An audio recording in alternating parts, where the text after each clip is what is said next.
మీ మోకాల నొప్పులకు ఎటువంటి సర్జరీ లేకుండా ఎపియాన్ పెయిన్ క్లినిక్ అందిస్తున్న అత్యాధునిక చికిత్స. 21st అంటే శనివారం నాడు పగలు కేవలం 8 గంటలు మాత్రమే ఉంటుంది, కానీ రాత్రి 16 గంటలు ఉంటుంది అంటున్నారు. దీన్నే అయినాంతం అని అంటున్నారు.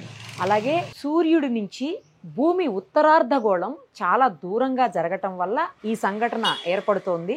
అందుకనే నైట్ చాలా పెద్దగా ఉంటుంది అంటున్నారు. అయితే నైట్ పెద్దగా ఉంటుంది అంటే ఎప్పుడు చీకటి అయిపోతుంది, ఎప్పుడు ఉదయం అవుతుంది, అంటే లైటింగ్ అనేది ఎంత టైం వరకు ఉంటుంది అనేది అందరిలో ఒక చిన్న ఆసక్తి రేపించే క్వశ్చన్గా ఉంది.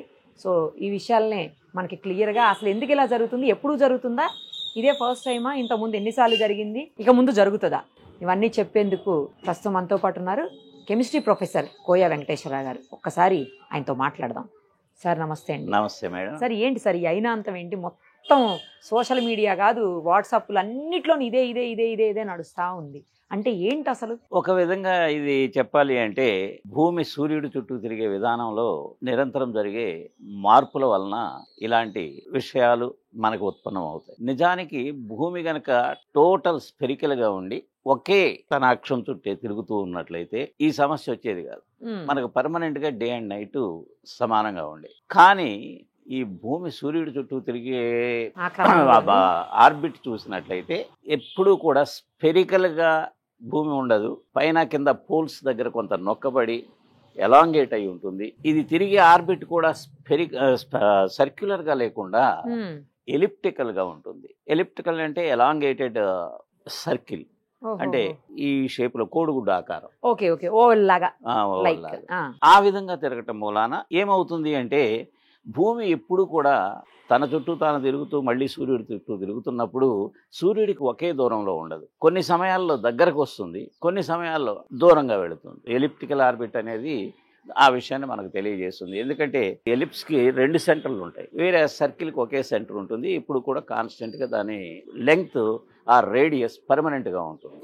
ఇక్కడ అట్లా కాకుండా దూరాలు మారుతూ ఉంటాయి. కాబట్టి ఎప్పుడైతే భూమి సూర్యుడికి ఆర్బిట్లో తిరుగుతున్నప్పుడు ఎలిప్టికల్ పొజిషన్కి దూరంగా వెళ్ళినప్పుడు డెఫినెట్గా సూర్యుడి యొక్క కాంతి కిరణాలు భూమి మీద పడే అవకాశం తక్కువైపోవటం మూలాన మనకి చీకటిలాగా అనిపిస్తుంది. అదే ఇప్పుడు కూడా మీరు దాన్ని ఈక్వేటర్ దగ్గర కనుక చూసినట్లయితే భూమధ్య రేఖ దగ్గర అక్కడ రేస్ ఎప్పుడు సమానంగా ఉంటాయి. కాబట్టి ఆ ప్రాంతాల్లో నివసించే వాళ్ళకి మాకు డే అండ్ నైట్ సమానంగా ఉంటాయి అనిపిస్తుంది. ఇప్పుడు నార్త్ పోల్ వైపు, సౌత్ పోల్ వైపు మీరు అన్నట్లు hemisphere towards north, hemisphere towards south తీసుకున్నట్లయితే వాళ్ళకి ఈ ప్రాబ్లమ్స్ వస్తాయి. ఇవి అసలు భూమి తిరుగుతూ తన యాక్సిస్ చుట్టూ తిరగకుండా ఒక 23.5 డిగ్రీలు టిల్ట్ అయ్యి, అంటే తన యాక్సిస్ స్ట్రైట్గా ఉంటే ఇది 23.5 డిగ్రీలు టిల్ట్ అయ్యి ఇంకో పక్కకి ఆ యాక్సిస్ చుట్టూ తిరుగుతుంది కొత్తది.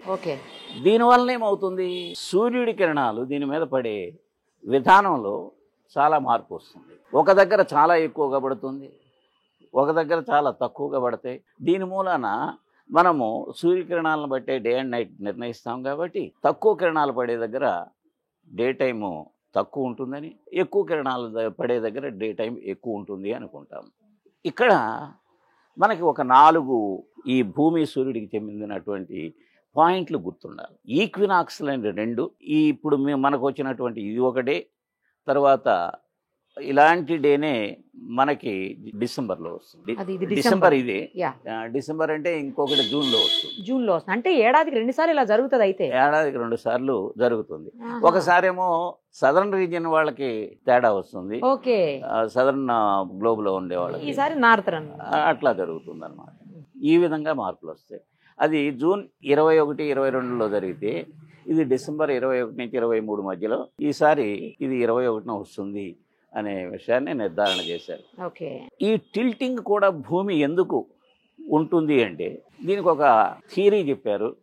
అది ఇప్పటి వరకు కూడా కరెక్టా కాదా అనేది 100% నిర్ణయించకపోయినా యాజ్ ఆన్ టుడే దాన్నే నమ్ముతున్నారు. ఏమిటంటే ఈ భూమి ఏర్పడేటప్పుడే భూమి లాంటి ఇంకో గ్రహం, అది మార్స్ సైజులో ఉంటుంది, మార్స్ గ్రహం సైజులో వచ్చి దీన్ని ఢీకొనటం మూలాన 2 కలిసి ఆ ప్రెషర్కి మెల్ట్ అయిపోయి కొత్తగా భూమి చంద్రుడు ఈ 2 ఏర్పడినాయని దాని పేరు థియా అన్నారు, ఆ గ్రహం పేరు. ఆ థియా గ్రహం ఢీకొనడం వల్లనే భూమి తన ఆర్బిట్లో డైరెక్ట్గా తన యాక్సిస్ చుట్టూ తిరగకుండా కొంచెం టిల్ట్ అయింది అనేది ఒక థియరీ. అది ఇంకా ఎస్టాబ్లిష్ కాలేదు, దానికి రుజువు కావాలి.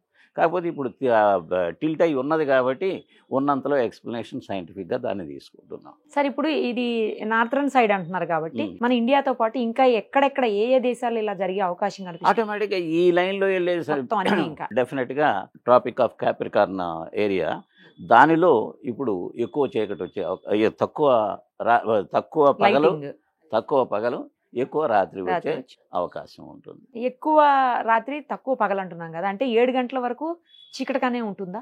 సాయంత్రం 3 నుంచి 4 నుంచి చీకటి అయిపోతుందా? అంత పెద్ద మార్పులేమి కనిపించవు మేడం. వీళ్ళు చెప్పినట్లుగా 8 గంటలు ఇది 16 గంటలు అది అవన్నీ జరగదు.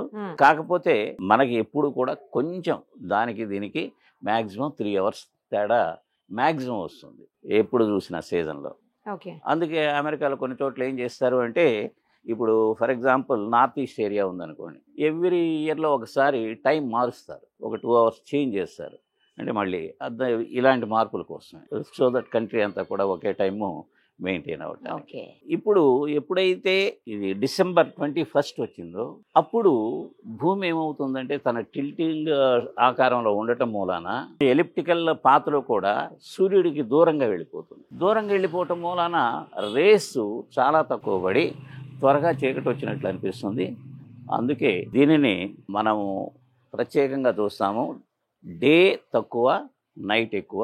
ఇలాంటి పరిస్థితి సమ్మర్లో వచ్చినప్పుడు, ఇది జూన్లో వచ్చినప్పుడు, అప్పుడు దానికి రివర్స్ ఆపోజిట్ వాళ్ళకి జరుగుతుంది. అదేలే సార్, అర్థమైంది. ఇప్పుడు నైట్ ఎక్కువసేపు ఉంటుందంటే మంచిగా చక్కగా నిద్రపోవచ్చు అని చాలా మంది ఫీల్ అయిపోతున్నారు. కానీ మీరు చెప్తున్న దాని ప్రకారం చూస్తుంటే పెద్దగా ఏమి డిఫరెన్స్ రాదు.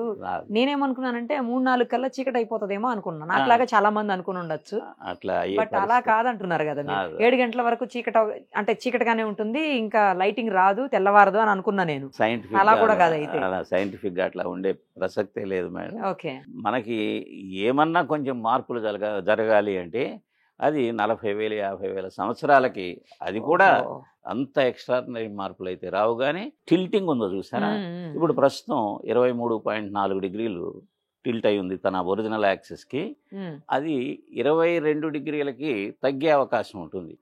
ప్రతి 50 సంవత్సరాల్లో ఆ మార్పు చూస్తున్నారు. 50,000 సంవత్సరాల్లో, ఆ 50,000 సంవత్సరాల్లో ఈ టైముల్లో మార్పులు ఎక్కువ చీకటి, లేకపోతే కొన్ని చోట్ల ఎక్కువ ఎండ, ఇలా వచ్చే అవకాశం ఉంటుంది. నార్మల్ గానే శీతాకాలం కొంచెం మనకి నైట్, ఈ వింటర్ సీజన్ అంతా ఎక్కువ, అందుకే దీన్ని వింటర్ పరంగా చెప్తాం అనమాట.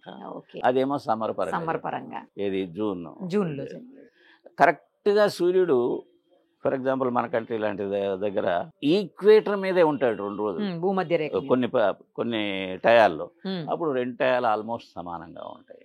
అది మార్చిలో ఒకటి ఉంది, మార్చి 21, ఇంకోటి సెప్టెంబర్లో ఉంది. ఇలా కూడా ఉంటుంది అయితే, అట్లా కూడా ఉంటుంది. ఆ విధంగా కంటిన్యూస్ టైం చేంజ్ చేస్తూ ఉంటుంది. రైట్ సార్, క్లియర్గా క్లారిటీగా అసలు ఏం జరిగింది, ఏం జరగబోతోంది, అది తర్వాత దాని పరిణామాలు ఏంటి అనేది కూడా ఎక్స్ప్లెయిన్ చేశారు. Thank you sir, thank you so much. నమస్తే మేడం. సుమన్ టీవీలో మీ పర్సనల్ అండ్ బిజినెస్ ప్రమోషన్స్ కోసం కింది నెంబర్కి కాంటాక్ట్ చేయండి.